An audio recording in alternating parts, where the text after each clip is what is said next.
Hello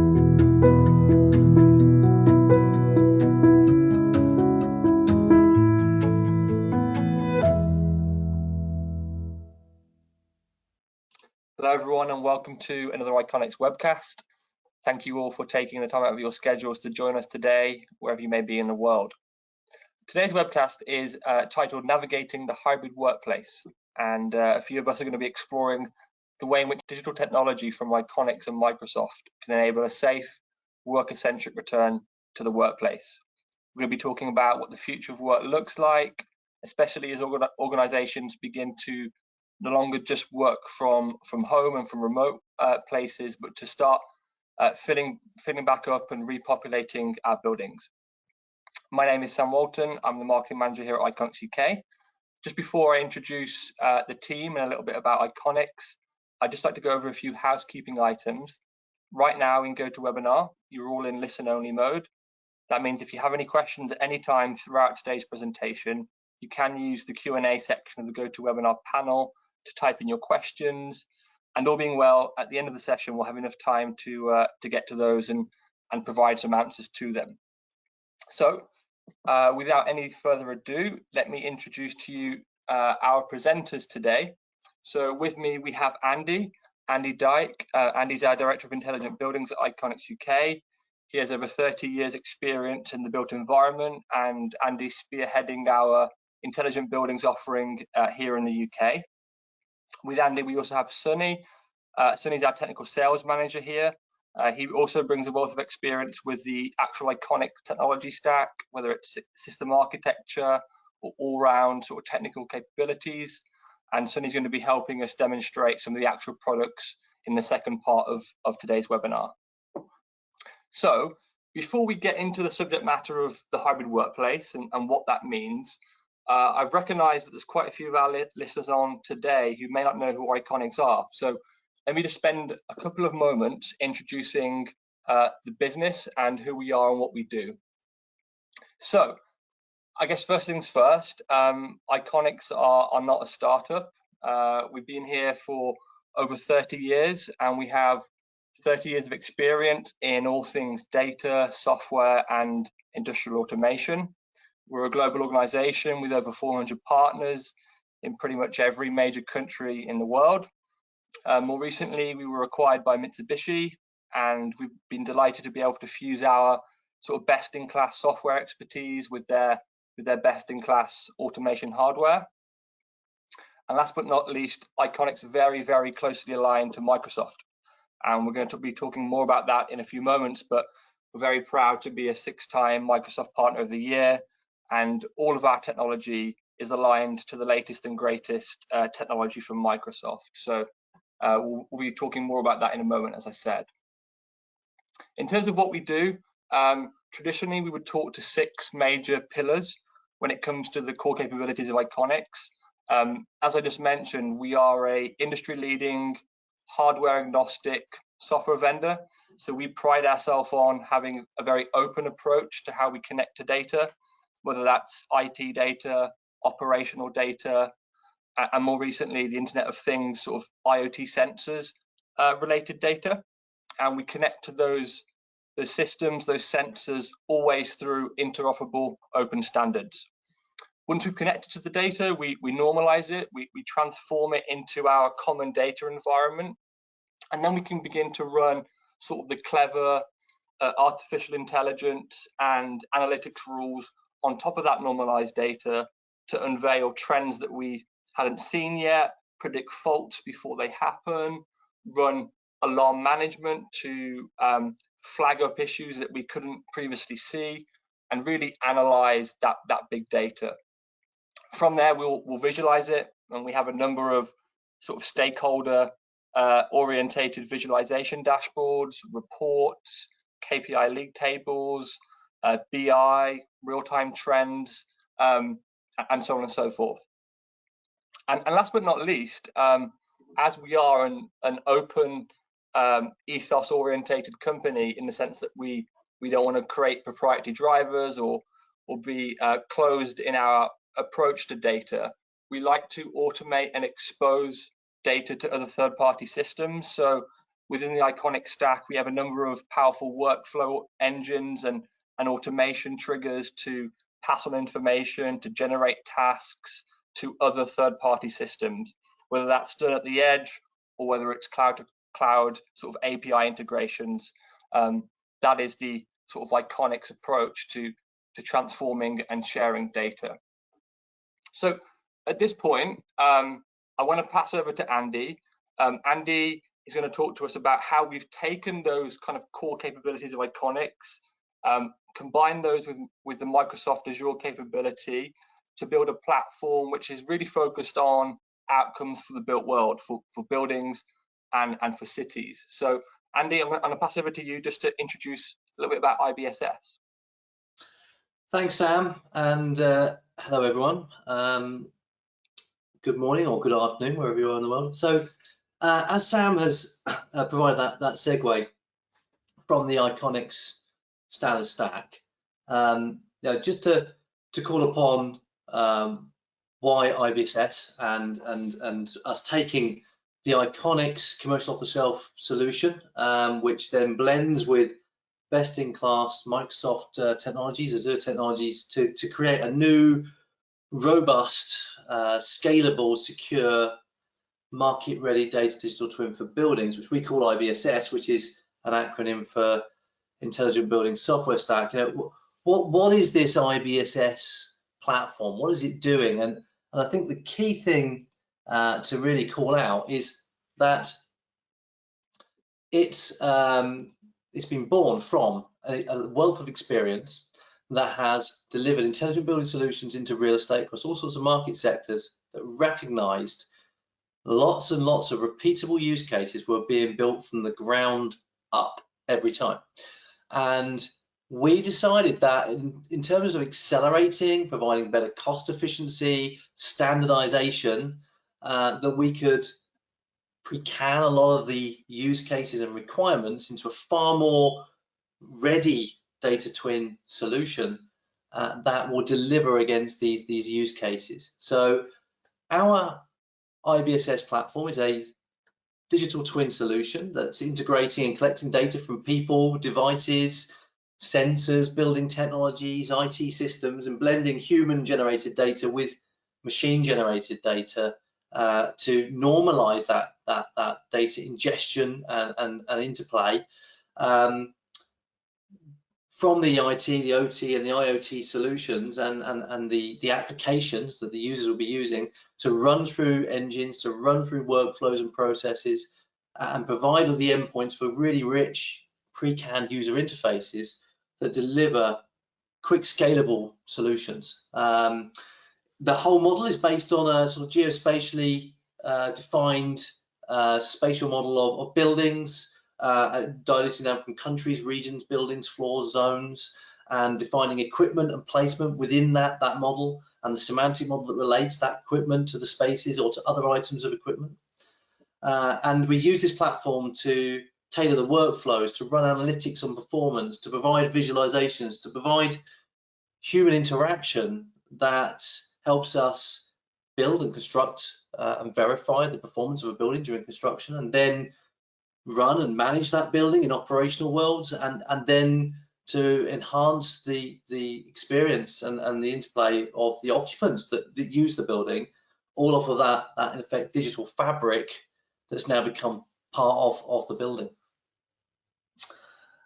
Moving on slightly, one of the topics we wanted to touch on here is Azure Digital Twin. So Sam mentioned that we have this really strong alignment with Microsoft, and Iconics has been delivering digital twin solutions for 30 years plus. What Iconics has done as a platform has brought data in and packaged that data up against an asset, and has delivered that asset in amongst the semantic model for water distribution systems here in the UK, for example, in a sort of digital twin scenario, probably without applying that name to it. And I'm not suggesting by any means it's a buzzword, but it's a great word now that defines that semantic data model of things and their relationships. And we've now taken the IBSS platform to a point where we're aligning it to Azure Digital Twin, ADT, to ensure that we're able to really leverage some of those additional great tools that sit within the Microsoft Azure platform, such as enhanced AI or additional machine learning services, and of course using the ADT platform to accelerate our data models and capability out wider into scenarios like smart cities, to allow us to take that one step further. So we're really excited about that development with ADT and what that brings. Talking a little bit more about our platform, we started off the development of IBSS by saying, okay, let's actually go for a user-centric design approach. Let's start with the users. Let's start with the mapping the user journeys inside the building. Let's start by understanding the touch points with technology. And let's knock down all the silos that previously existed, silos of separate lighting systems, separate temperature control systems, separate booking systems, separate footfall counts to monitor how many people came in and out of a room or a doorway. You know, we've knocked down all of those what were siloed solutions, and we've structured them and underpinned that as data ingestion into the IBSS core, and that data fueled into user applications that are designed in a user-centric manner. So taking that user-centric mantra, we looked at what are we presenting data for the purpose of operations and supporting the landlords, supporting the property management teams, supporting the FM teams. And we've created operational apps that sit on top of these data stacks that give outcomes from the engines that are running, the fault detection and diagnostics that are running, the processing of the data in our core, and surfaces that insight and surfaces that workflow touch points into our one lens dashboards that sit in web and mobile applications. And that's supporting utilization, occupancy analytics, sustainability analytics, energy performance, air quality, hard FM from the physical hard assets of the building and their life cycle support, down to soft facilities management around tasks and cleaning services and front of house visitor management. So we've looked at that side of requirement on top of data that exists in the building and deliver these standard user interfaces. And then equally on the left hand side of this drawing, with the other key group of personas in the building are the users, the occupants of the building. So we've developed a load of interfaces here, which are mobile applications for iOS and Android that exist on mobile, designed for mobile phones, designed for tablets, designed for large-scale format signage solutions and kiosks that provides the users the options for things like booking visitors, visitor management, to book spaces, to wayfind their way around the building, to interact with a map inside the building, to see what the air quality is doing inside the building, and to allow us to provide messaging and interplay with those users in the building in a way that's very unified and structured, and we can bridge across multiple different building stock with that same user interface. Now, this technology approach was delivered initially to the building market 5, 6, 7 years ago under intelligent buildings, and it was deemed a little bit of a luxury item. Now it's very interesting how this is taking a shift into the world of hybrid working and how we support understanding what's happening. And I think that's a good segue, Sam, for us to jump into the next part of this discussion. Absolutely. Thank you so much, Andy. Let's carry on that conversation then and think about, what is the hybrid workplace? Why are organizations sort of attempting to return to their offices, Andy, and how have we ended up with this term? And it's not just a buzzword, it's something that is actually being practiced in the real world. We've heard recently about Goldman Sachs approach to activity-based work. They want to get back into their offices as soon as they can when it's safe to do so. And let's explore that term, I guess. I suppose it makes sense just to do a quick recap on the crazy sort of 18 months that we've had.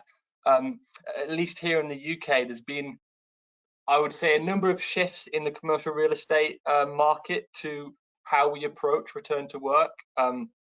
Obviously, it was over 18 months ago now, back in March 2020, when the virus first came out, and government legislation was a couple of months behind that in what that looks like in the office environment. And since then, due to the coming and the going of different lockdowns and different research coming out about how the virus is spread, I think organizations have been in this sort of transition period of 1 minute trying to go all the way back and the next minute having to completely go sort of remote working, and now out of the back of that sort of experience, a lot of companies have said there's pros and cons to both, and perhaps this hybrid approach where we do some work from home when we can, but we also see the value in getting back, and we take that middle ground, and we, as I said, follow sort of an activity-based mentality.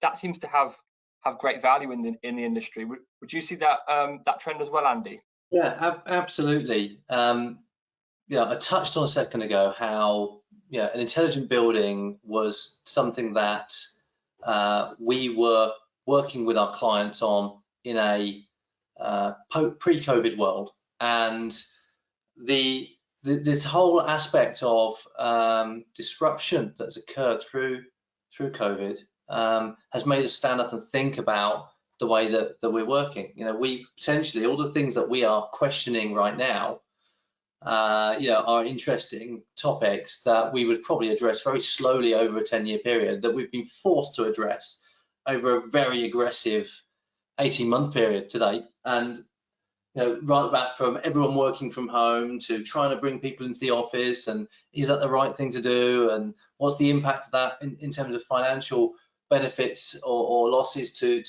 businesses or individuals.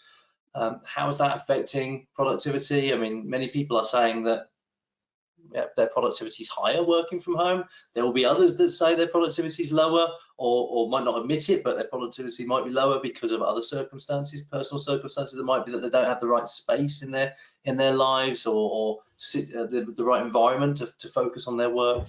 So the impacts of that spilling over into their health and well-being, is again a real mixed bag of people saying that they're great, they love the opportunity. They've lost their 2-hour commute into London on the train, and they're repurposing that for a 2-hour bike ride in the countryside. I mean, what a great thing that is. Yeah. But equally, many people struggling to leave home and interact with the world outside is affecting their mental health and well-being.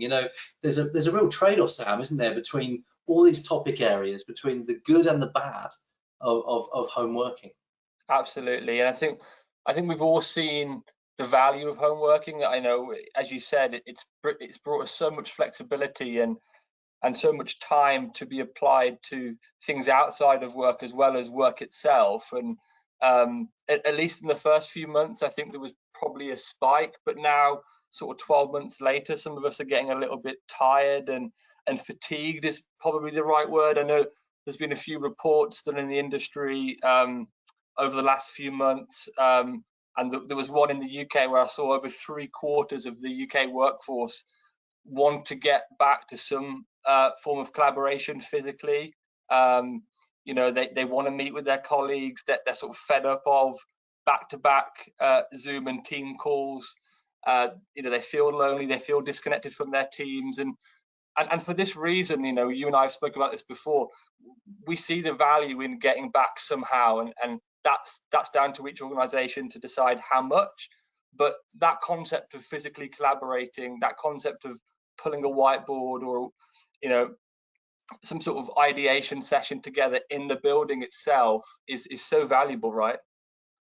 Absolutely. I mean, we're not workplace consultants, right? I think it's one of the strong things to mention. We are pulling this recognition from our own experiences as an organization, and we're pulling this from our interaction with our clients, who are heavily in the situation of understanding the need for hybrid working. And we're constantly monitoring what's happening in the market space in terms of reports from leading consultancies who are studying this. And I don't think anyone's got a crystal ball as to where this is going to go, right? So everyone recognizes that there's something that needs to be done. I don't think anyone truly says this is the correct route for our organization. And I don't think there is a new way of working that suits every business. Every business is unique, and therefore, there is no standard blueprint of what the new world of commercial real estate and business return to office looks like.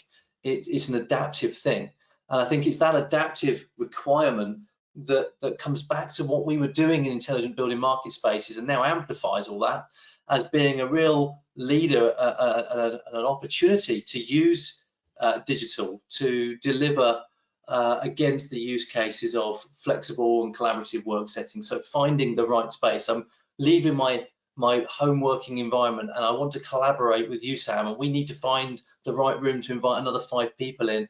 Well, if we were all just going to the office, normally we'd all sort of know what to expect when we get there, but we might now meet in Leeds or Nottingham or London or Bath or Bristol, and they may have different services in those regions and those pockets, and we may have different people coming from different areas. How do we incubate that? How do we encourage that and get that blend right? And when they go to those buildings, how do they ensure that they're how do we promote that they're being cleaned and they're good for everyone to go to? How do I give that encouragement to get people back to the office? And how do we make that experience a good experience? All these things are things that we've been working on in our platform for years, but actually now amplify with a bit of tweaking, let's say, the primary pillars of what hybrid working is going to need. And of course, on the right-hand side of this slide, we've got optimized real estate. You know, one of the key things for organizations is going to be, have I got the right real estate now for this hybrid way of working that's going to adapt all the time and change? Do I need more open collaboration zones? Do I need more 10-person meeting rooms? Do I need more desks to allow people to come in? Because I've just chopped them all because I think everyone's going to work from home, but actually people don't want to work from home. Understanding and having that insight as to what's happening in their real estate is going to be absolutely essential for organizations to constantly monitor the real-time and historical patterns and behaviors of using workplace and adapting that workplace to ensure that it's really on point to what the business needs to be on its A game. It's going to be a fascinating journey. Absolutely, and as you said, Andy, sort of that's the beauty of data, isn't it? You know, you follow the data-led sort of information. You know, we're talking about hybrid workplace right now, and we've said that different organizations could take different approaches, either sort of mandating how much you should be in the office, or other organizations that are going a lot more remote and just a few days here and there, you know, on demand. But ultimately, with digitization, the data can tell you, you know, if you record it properly, if you collect it properly, and then, you know, present it in meaningful ways, the data can make some of those decisions for workplace teams and for the teams that are sort of deciding whether to reduce their real estate footprint or whether to increase it. So let's you know, I guess with that in mind, let's dive into, I guess, what we wanted to show today, which is some of the capabilities of IBSS and how it can stand up against those hybrid scenarios. Brilliant, let's do it, Sam. Okay, so I suppose, Andy, a real key part of the hybrid working sort of mentality is that activity-based work we were talking about, where you sort of go to the office when you need to, rather than treating the office as like work in itself. And I suppose a crucial part of that is allowing our people to choose where they work, so sort of what office they go to, and when they're going to go to the office. So my question to you is, how do you see this working, and what are Iconics doing within IBSS to sort of address that change in mentality? Yeah, I mean, it is a big shift for commercial real estate. You know, not only for businesses using workspace, but also for those that rent commercial real estate to staff. And it potentially is, whilst we had agile working within businesses before, this is potentially changing the need for sort of space on demand across building stock. And it's going to be really interesting to see how this evolves and how this develops over time. Within our building stack, we model each building uniquely. Everyone has different access rights to what they can access and what they can't access. And within that, they are able to search and select, either searching for specific spaces in a particular building, or actually searching across an entire building portfolio. So the idea that someone may no longer be just working at one location, they may no longer only be associated with 80 Trafalgar, but may have access to numerous different locations, is becoming more and more obvious within that hybrid working environment. So when someone's searching for a space, they're getting more of that sort of similar look and feel you'd get when you're looking for renting an apartment, or renting, or booking into a hotel, you'd have a number of queries saying where do you want to be, how close do you want to be to something, what is it you're looking for. You know, in the hotel world, you're ticking a box says you've got a swimming pool or not. You could be ticking the box here to say I want to go to the office that has a gym in it, or has a nearby gym, or more importantly, so to the actual business, I might be ticking boxes here that say I want to go to an office and I need a collaboration space, and it's giving me results based on the data model for that building, and looking across the portfolio and across the buildings that I'm allowed to, as a user, have access to, which is all being configured under the user rights by the admin team. So having that sort of feedback of response now, not just at building level, but at portfolio level, is going to be really key. And then giving the people the ability to drill in and understand where those buildings are located, what's the layout of those buildings, what are the additional amenities that are sitting in those buildings, are all building up that sort of experience piece. In addition, what's going to be really interesting is how everyone adapts to the fact that when they used to go into work, they used to go in, maybe sit at a set desk, sitting in the HR team, and if HR suddenly become half remote working, half working in the offices, when they do get together, they need to collaborate. So the ability to find workspaces that are nearby to a colleague, or still defining zones in the building that encourage behaviours of people working together, is going to be really important and will evolve as businesses evolve around hybrid working. In addition, you know, understanding how far away a particular space is that I'm trying to book. If I've searched for desks, for example, and I'm given loads of options, and I can filter those by what's nearest me, etc. But I might end up in a position where I'm traveling to an office that I've not traveled to before. So to help that, again, a lot of our clients are saying, well, how can we, rather than someone having to jump off and go onto the internet site, or go and log into some portal that allows someone to book their train tickets, how can we streamline that? Now, again, we're not trying to become the app of all apps, but we're helping our clients signpost important bits of information to make the whole experience really lean for the users. So if someone needs to book travel to an office location, we can help provide additional information to make that process a lot easier. That's really interesting, Andy. I suppose we've just talked about choosing where we work. A logical part two of that is, okay, once we've chosen sort of what building in the portfolio that we're going to work in, once we've either in that physical building, or once we've chosen that's where we want to work, how do we go about booking sort of spaces within that building? And I know IBSS supports a number of booking scenarios, whether it's desk booking, room booking, and so on and so forth. So I know Sunny's been patiently waiting in the background. Sunny, are you able to talk to us and show us sort of how IBSS supports sort of booking a desk from the Roma app? Yeah, no problem. Hi, Sam. So there's a little bit of demo that we've got to show today, and like what's already been discussed, there's a couple of ways that you can book spaces within IBSS, and in an ideal world, you will have booked beforehand and planned your day out. But let's say if I'm already in the building, I've just left a meeting, I see a desk that's available, I scan the QR code because I want to check into that space or reserve it. I've not had a chance to go to a kiosk. This allows me to scan the QR code very quickly, and it gives me the status of the space. So you can see here clearly, it's a space, although available, it requires a cleaning, so it's not a space that I can use. So there's a couple of options we've now got. We can go through the structured search. So you can see an option there for searching a similar space. So we go ahead and click that. What we've actually got now is a bunch of questions which allow you to define the type of space that you want. So at this point, I've got the chance to kind of change my space if you want. So I could go into a VC room or an informal meeting room or a focus booth. So I'm going to go ahead and pick a desk, because that's the kind of work I want to do. Once you've selected that space, you get greeted with a bunch of options around the configuration of that space. So, what type of temperature are you after? Is there a particular floor you want to work on? And that's the thing that I'm more focused on. I want to be near my colleagues. I've gone to floor 2. That's where I know they're sat. Click continue. And now we've got, a couple of options again about when you want to book the space. So I want to book it right now.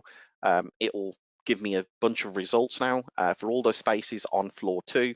that are available. So you can see here, all of these are available, highlighted in green. I'll select one of the spaces there. Now, what you have now is the chance to look at the space, see if there's anything going on with the space, any open service requests. I'm going to go ahead and reserve this space by clicking the reserve button. Now, what that will have done is it will have let the IBSS stack know that this space is now reserved, and that holds it for a certain period of time. I can also, if I just want to familiarize myself with the floor plan, have a look at where that is in context to you know, the whole floor and what it's what landmarks it's near to on an indoor map. You then have the process of checking in, and again, this is QR code based. So once I'm at the desk, do the check-in option and press check-in. Now you can see that it's now showing me as being checked in to that space, and you know, we're all good. Now, once you've done your work, you also have the option to check out.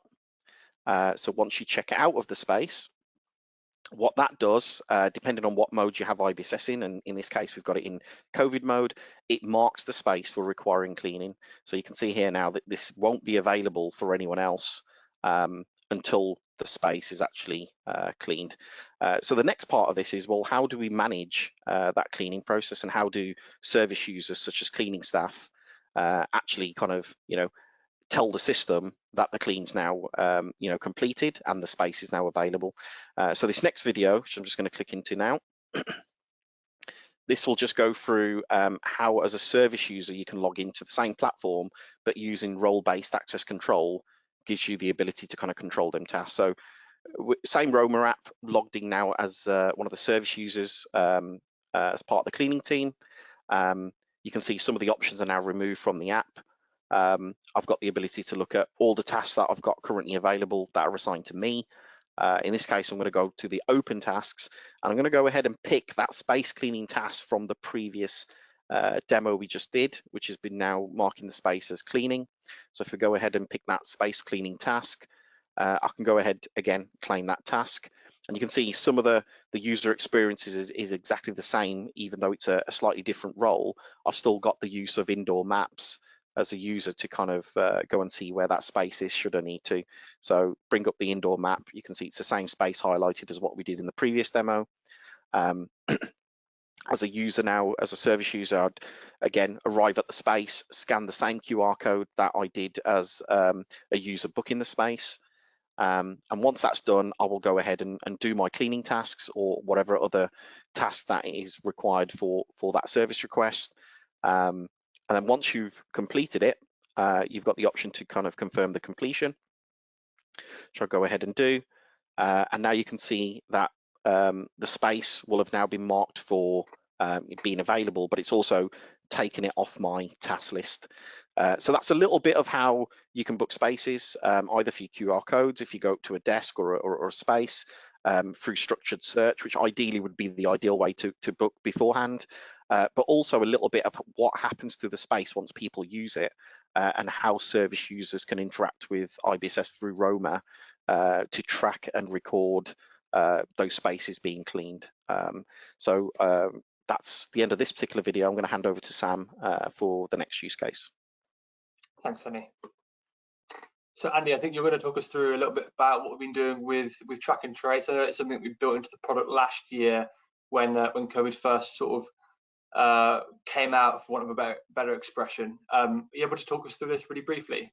Yeah, sure. So as Sunny's just shown, you know, we have an inbuilt COVID-19 mode which we can switch on. So if we turn that off, you know, the whole use case that Sunny talked about, a desk needing a clean, etc., could be disabled, so it wouldn't take effect. But that was included under sort of COVID-19 mode to help our clients sort of return to the office. Now, how much of that is still going to become relevant as we sort of return to the office this year? Who knows? Who knows what might come of future outbreaks? Let's hope nothing. But I think our clients are all looking at technology to underpin resilient strategies to prevent some of the challenges that everyone was facing when we tried to come back to the office in 2020. So one of the things that we built in, aside of just being able to confirm the status of a desk, was a form of track and trace. So we've got all these transactions going on inside the system of people checking into spaces. we've got a data digital twin that confirms where exactly those spaces are and the proximity and location of them next to one another. And we're able to run up a load of dashboards if people wish to query based on a particular user and who may have had contact with them in the building, who's met with who sat with who within the proximity, and so on. And this data is based on data that's only stored very, very briefly for the period of potential contagion and then trashed off, and just helps that future tooling up, let's say, Sam, of using data again for really good, strong use cases that help support returning to the office. Yeah, thanks, Andy. And I completely agree. Hopefully it's not something that we have to actively use, but it's there to future-proof what unfortunately might be a consistent thing that sort of we run into, but let's hope it's not. One of the next things that we wanted to show, and it's really a key part of the hybrid sort of approach, is empowering the people that do return to the office to make safe and sort of sensible choices when they are in the space itself. So one of the beautiful things about a digital twin and a sort of a common data model is that we can allow our clients to define spaces for themselves, to set certain areas as closed, or to define sort of occupant capacities in certain rooms, or to limit desks, whatever the scenario is. And once that's been defined in the data model, all of our user experience apps, whether it's the sort of personal mobile device with Roma, or whether it's data-driven signage or room booking, all of those apps then use that common data model to provide visualizations that allow occupants to sort of make smart choices. And Andy, I know there's a couple of examples here that we're going to talk to. I'll hand over to you now just to show this Inspire floor mode doing exactly that. Yeah, thanks. So as you point out, one of the key things about return to the office that our clients are really focused on is how much do they open up the office, how much space do they need, etc. So this tool allows our clients to turn spaces off, maybe using that to optimize their real estate, or using it to enforce social distancing in that sort of early stages of coming back into the office. So we can turn spaces off, make them available for staff to book, and then once they're in the building, they're able to then find space that's available, and surfacing this information through signage to help our occupants engage in a unified user experience, whether it's in the mobile app or on large format signage. The apps are all designed to stand up and display what's available and where it is. In addition, if we've got a particular area, a zone in the building, we can use that same data to stand up a sort of zone signage solution, which may show how busy a particular area is, and we can set thresholds up to say whether an area is over capacity or not based on real footfall data. Again, just trying to help enforce some of those strategies around capacity management in areas of the building, Sam. So it's all, again, apps fueled on top of our standard data twin model, giving that flexibility to the building managers.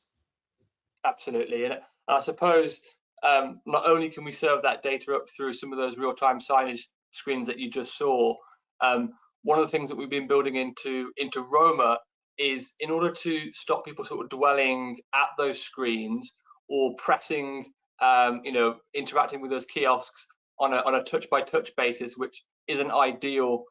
Even though we have the vaccine now, it's not ideal for a good or clean experience to get everyone pressing sort of communal touch screens.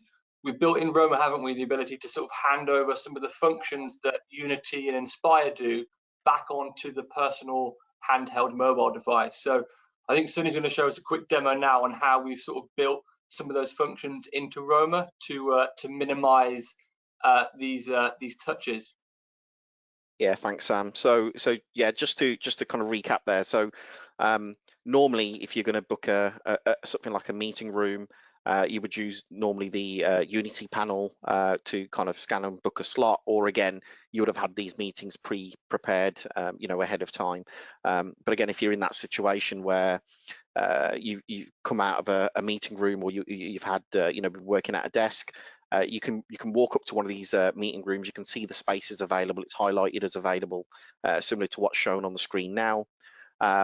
We also, we present the QR code to be able to use something like Roma to be able to just quickly scan the QR code without even having to touch the panel. So I'm going to go ahead here and show, you know, a QR code scan of a meeting room. So again, similar to what we did in the previous demos, you know, it brings up the space details, a little bit of information now about the indoor air quality and temperature and things like that. I've got the ability to go and book that space. So if I go ahead and click book, I'm going to pick a half-hour slot in between 12:30 and 1. That I'll go ahead and click. Once you're in here, this dialog is just around the details of the booking. So I can change some of the times at this point. I can change the name of the booking. I'm just going to go ahead and type in here company meeting. But we've also got the ability to add attendees as well. Now, this is just a meeting I'm going to be going in for myself, just for my own use. So I'm going to leave that blank. But all of those details, once filled in, you can confirm the booking. And then what should update now on the Roma app is, you know, this is now your booking. Now, it's giving me the option now to scan to confirm the location and check in. You normally get that 15 minutes before you know your booking's about to start. And the second part we're going to show now is, well, once you're in that space, how can we control some of the room functions? So again, reducing those communal touch points, not touching kind of light switches and panels on the walls to control things like temperature, AV, etc.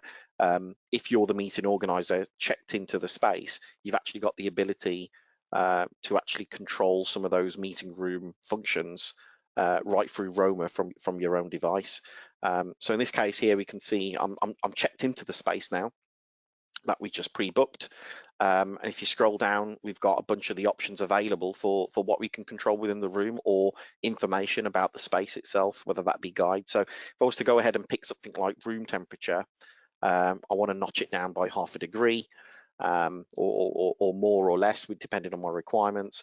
You can go ahead and just use the room control function there, and you can see then the set point temperature will change, and that will get pushed down to the underlying BMS system. We've got things like blind control. I'm kind of happy with the blinds, but just to show the options, these are the options available.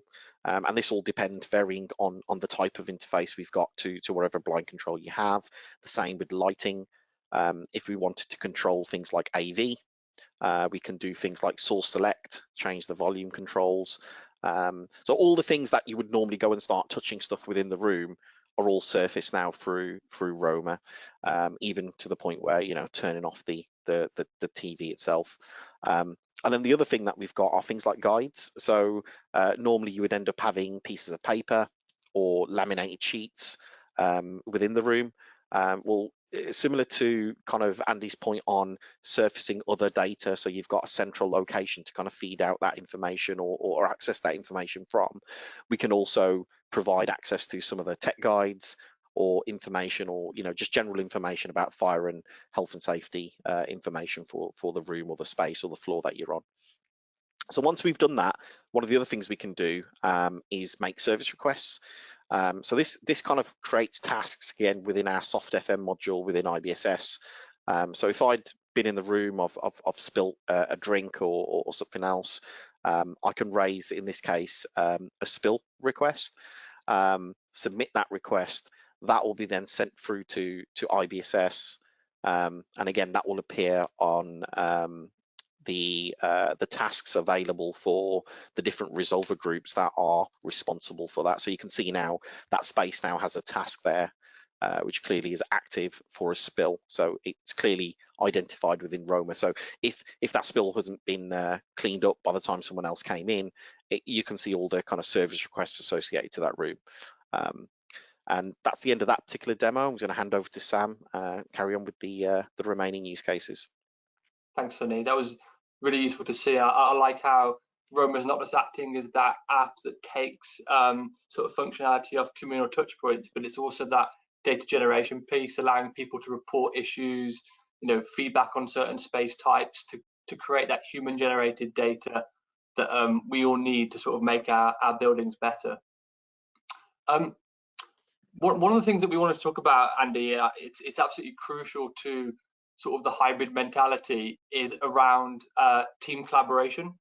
So, you know, we're not just going to the building for the sake of it. We're doing it to collaborate with one another. You know, there's there's only so much sort of Zoom and Teams meetings we can have. It's really important that we can brainstorm together. We can have those face-to-face, in-personal interactions that we spoke about earlier. How do we do this in IBSS? How do we go about collaborating and finding colleagues when we are in the building?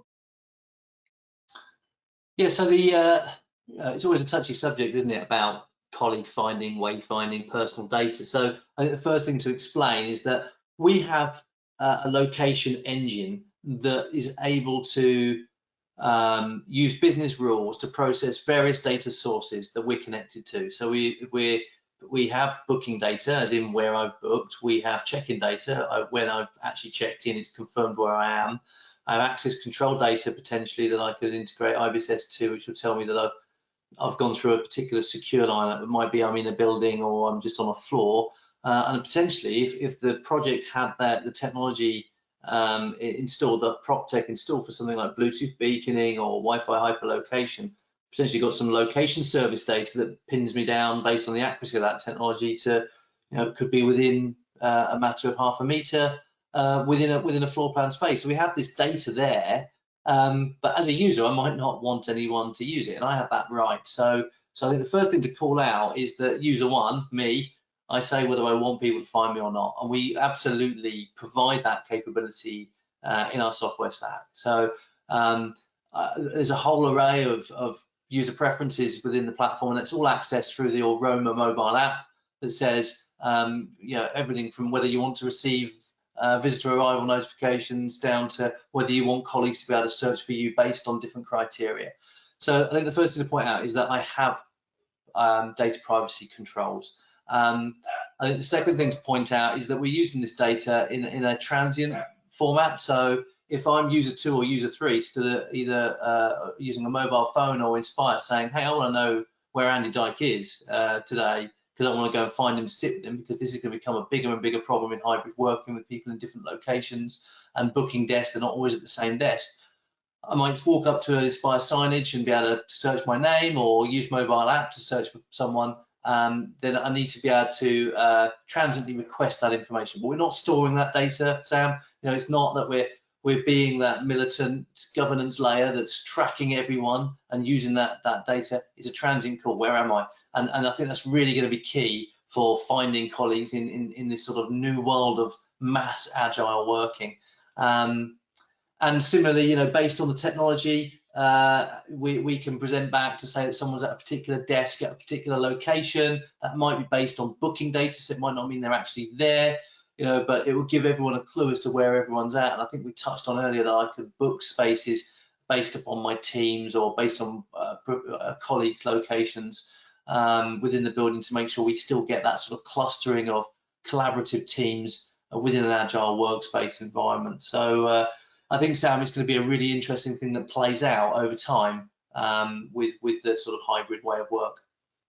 Yeah, it sounds really interesting, and there's a lot of conversations I suppose, to have around, how that works, as you say, from a GDPR perspective, and some of those location services that are available to clients. And I guess we aren't sort of workplace consultants, right? Our technology stack can sort of blend and be adapted to different policies, different cultural ideas that organizations have, right? Absolutely. That those business rules are there for our clients to define, not us, and we will help them instill the right level of ability to find someone against the policies that they wish to set. Yeah, that makes sense. So talking about sort of GDPR and some of the implications that has on us as people, how do we use technology to start to build trust with people that are actually the occupants themselves, that are going back to these physical spaces? It's all well and good us here sitting from home telling the story about hybrid work and how people are going to start repopulating spaces, but how do we use sort of office technology to sort of enable people to feel like they can go back and it's not a daunting concept, and there are reasons to not feel that the office is unsafe anymore? And how do we break down those barriers, I guess, through technology? Andy, could you talk to that? Yeah, sure. So we I mean, Sonny's touched on a number of use cases along the journey of his demos, but let's call them out again now. You know, if we want to give everyone confidence that they're working at a desk that's been cleaned, hygienically cleaned, then turning on our COVID-19 cleaning mode on workspaces is a huge upside to informing someone when a space was last cleaned, or does it currently require cleaning, and can I request a priority clean? So we have this sort of ability on fixed signage inside the building to show space status.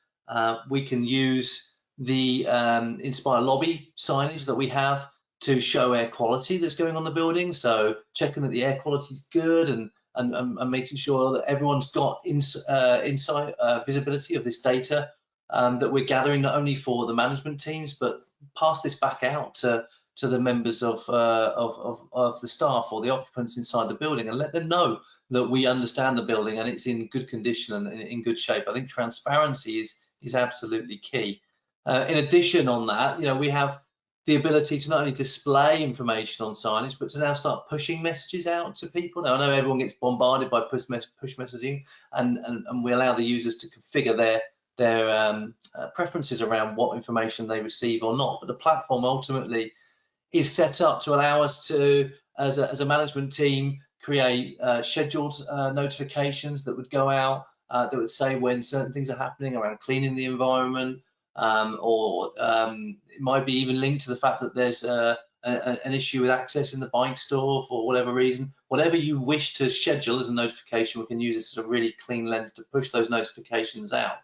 But I think to hone in on the ability to use this as a sort of behavioural change thing during hybrid working. You know, we can use it to communicate particular talks, or use it to communicate that there's a new collaboration space that's been opened up, and to come and have a look at it. It's available for you to book, or maybe it's to advertise a team social space. We can use this as another means to communicate at a building or a portfolio or a region level, interactions and notifications around activities that are going on that are going to help people feel that sort of community spirit. Obviously, pulling people together into these office spaces and trying to establish stepping over that bridge of potential social distance and that's established by remote working all the time. So I think all of our clients see this as an opportunity. Really, we're not mandating the messaging that's in here. This is completely open for our clients to use, and they're seeing it as a great means to sort of take communications and notifications away from what might be deemed the more business channels of emails, etc., and keep it quite narrow and focused around building and re-establishing that community spirit. Yeah, that makes complete sense, and we spoke about it at the very beginning of the presentation, didn't we, around sort of cultural identity and feeling a sense of belonging within an organization. I think these soft approaches to notifications can really be, you know, just small things that sort of build trust and get that sense of belonging back within our teams that, you know, COVID has stripped away, unfortunately. So last but not least, I'm conscious of time. We spoke a lot about sort of in-building user experience, cleaning, and so on and so forth. I suppose, Andy, one of the takeaways from today's session is, you know, you and I, Sonny, and everyone else in Iconics, we don't know what the future is of future pandemics. But how do we sort of use data to inform, you know, a level of flexibility and a level of stability to what might happen in the future, and how can IBSS underpin future workplace decisions, either at sort of a real estate level or the individual spaces that we manage? Yeah, it's a really interesting topic, and it's one that was really vibrant prior to COVID-19. You know, real estate costs are exceptionally high. You know, you've got the cost of staff is the largest cost to a business, but below that and ranking pretty high is the cost of your actual real estate, and therefore making sure that you use real estate in a lean fashion is going to be key. And that was a big talking point and use case scenario that was around before COVID. Well, now in this new world of potential hybrid working, you know, we've just amplified that 100%. So the need to actually use all the data transactions that we've talked about, whether that's booking and checking in data, whether that's IoT footfall sensing data, or other data sources that are giving us that feedback on whether a space is being used or not. Blending that with the fact that we're giving the power into the hands of our clients to redefine the definitions of their spaces, to remodel the workspaces and settings that they can offer their staff, and make it easy for their staff to find these desks and spaces, and to be able to book those spaces when they come in. We now need to analyse how successful has all that been, and influence very, very quick decision making based on actual real data, what they need to continue to change. Do we now knock out all of the one-person phone booths because we've got a load of them and they're not being used, but we're constantly at 100% utilisation of all of our collaboration spaces? You know, this is going to be rapid fire changes. Do I need more large experience centres, or do I need more sort of smaller hub centres with desks that are more regional? You know, how am I adapting my overall strategy for real estate, commercial real estate, to support my business needs? This is going to be really key, and again, all the data that's in our platform and all the analytic dashboards that we have in One Lens will help our clients analyze that, see the trends, and identify where they need to make change.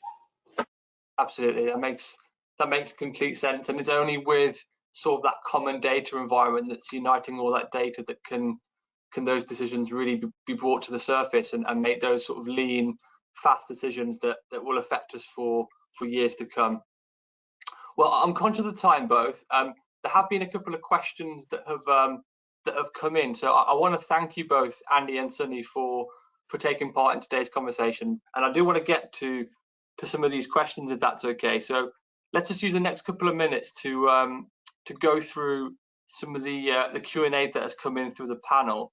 I will say to everyone else on the call, if you want to use this time to continue to sort of submit questions, please do.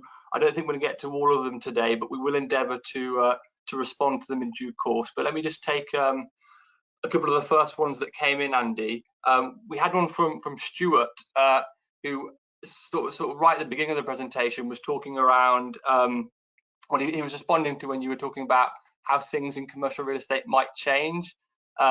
He said, you mentioned that a lot has changed in commercial real estate in return to work over the last 12 months. What's to say that another pandemic won't just hit in 6 months' time and we go back to square one, and all this great hybrid workplace sort of stuff that we've gone through today suddenly becomes redundant again? How would you respond to that? Well, it's a very valid discussion, and I think really, to be honest with you, the whole aspect of being prepared, being tooled up was the phrase I used earlier. It is so key. I think a lot of our clients and a lot of the market trends around prop tech and digitization for buildings has shifted from something that was seen to be possibly deemed a little bit more of a luxury item a year or two ago, is now sort of deemed as an essential item to help the response, reaction, and analytics around real estate use, workspace use, business productivity, to allow that agility to move with what might well be the changing world that we now face. So I'd say that it doesn't necessarily become redundant. I think it just ultimately sits there as a real foundation piece to everything we'll be doing moving forward, in whether that's proactively coming back into the office more or retracting from the office less. I think it's going to be the fundamental piece that helps us make significant multi-million-pound decisions about how we're using our real estate based on data. Yeah, it's that point in the end, isn't it? It's that flexibility to sort of go with what happens, and to scale up and to scale down depending on the situations, either locally, nationally, or internationally, I guess. Question from Ellie. She says, do you see sort of within the hybrid mentality, organizations embracing like a mandatory desk booking approach to hybrid work? So, you know, she said, do you see organizations saying that to attend the office today, you have to have pre-booked a desk? And if so, how does that work from a cultural perspective? Yeah, it's interesting. Again, we are not the workplace consultants as such to influence or tell someone how they should run their business. But I think what's really important is that our software tools provide that flexibility. Whether You know, we've got some clients that are saying, can we, if someone hasn't pre-booked, and it might be just pre-booked to come to the office rather than pre-booked a desk, can we then mandate that by changing their access control rights to the building? Well, yeah, absolutely. All these things are ultimately possible, and workflows and integrations through our software platforms will achieve these things. I think, again, it comes back to that ability to flex and be agile, and to have a platform that can live and breathe and adapt with the way an organization wishes to trial and change and monitor the success of different strategies around returning to the office and that hybrid way of working. So I'd say there's no absolute set path that everyone needs to take here. It's about having the tools to allow us to monitor the success of changes of policies and approach. Yeah, that makes sense. Thanks, Andy. Well, I've realised we've sort of run out of time. We've nearly reached the hour. So as a quick wrap up, I'd like to thank you again, Andy and Sunny, for your informative presentations and demos today. But most importantly, I'd like to thank everyone who's joined us for taking the time to come and be part of this session. Just to let you know, this session has been recorded, so we'll be sharing this presentation deck along with a full recording of the video in the next few days. So watch out for that from the Iconics UK marketing team. And yeah, on behalf of Iconics, I do hope that we can see you again on a future webcast soon. And all the best in your different approaches to the new world of work. And we're here to be reached out to if you have any further questions from today's session. So thank you all again for joining.